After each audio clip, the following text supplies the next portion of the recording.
Hello, I'm Antonio Mora. This is the News and News.com Day in Brief. Today's top stories in about 4 minutes. It's Thursday, July 19th at 6:30 p.m.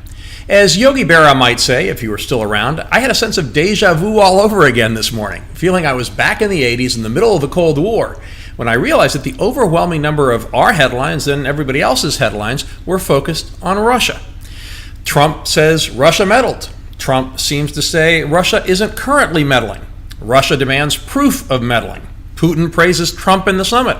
Putin chides Trump's critics. Russia wants to interrogate a U.S. ambassador. An accused Kremlin spy is denied bond in the U.S. The FBI director and Trump's former press secretary say the Russia probe is not a witch hunt. And police in the U.K. identify the suspected perpetrators of the poisoning of a former Russian spy. As Simon and Garfunkel might be inspired to sing, "Where have you gone, John le Carré?" Of course, an American of the 1980s would also have been very confused. Can you imagine Brezhnev, Andropov, Chernenko, or even Gorbachev coming to the defense of President Reagan against his American critics?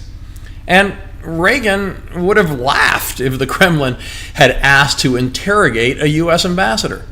In fact, Gorbachev would never have thought to ask. It took the White House 3 days to say no, even though the State Department pretty much said it was nuts.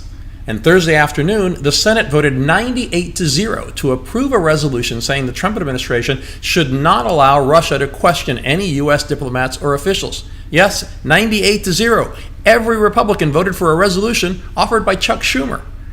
Republicans from the 1980s would also have been especially confused because they would have found a political role reversal on Russia, with the Democrats pushing for a hard line and the GOP arguing for diplomacy.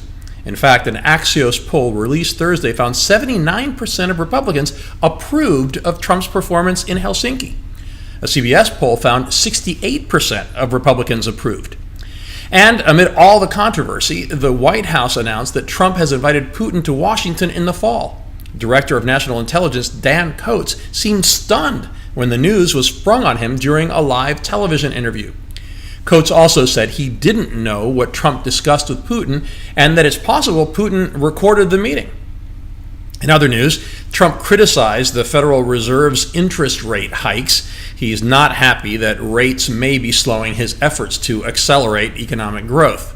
Traditionally, presidents don't comment on the Fed's monetary policy. And Israel's Knesset passed a controversial law that defines Israel as the nation-state of the Jewish people, with Jerusalem as its capital. Palestinians said it legalizes apartheid. Supporters say it merely enshrines into law Israel's existing character. Now our alternate universes segment, the great divide between liberal and conservative media, was a little muddled today. The opinion shows and websites on both sides were sharply split, with the left almost exclusively focused on attacking Trump's actions on Russia, while the conservative sites were doing their best to ignore them. The Fox News website was leading with what it called liberal outrage and how impeaching Trump has supposedly become a litmus test for Democrats. On TV, Fox's The Five led with Trump's comments about Joe Biden being his dream opponent in 2020, a story that's just a blip among the much more important news today. But some Fox News shows and conservative websites did amply address Russia and at times took tough stances on Trump's approach. Finally, a good story: how a Marine Corps veteran's service dog was found after going missing when the car he was in was carjacked. The video's great. You can find that story and much more updated around the clock 7 days a week on newsandnews.com, where you will find all you need to know in one place. Please subscribe to our YouTube channel by clicking on the right of your screen just below this video, and please follow us on Facebook at Real News and News, and follow me on Twitter at AMoraTV. I'll see you again tomorrow.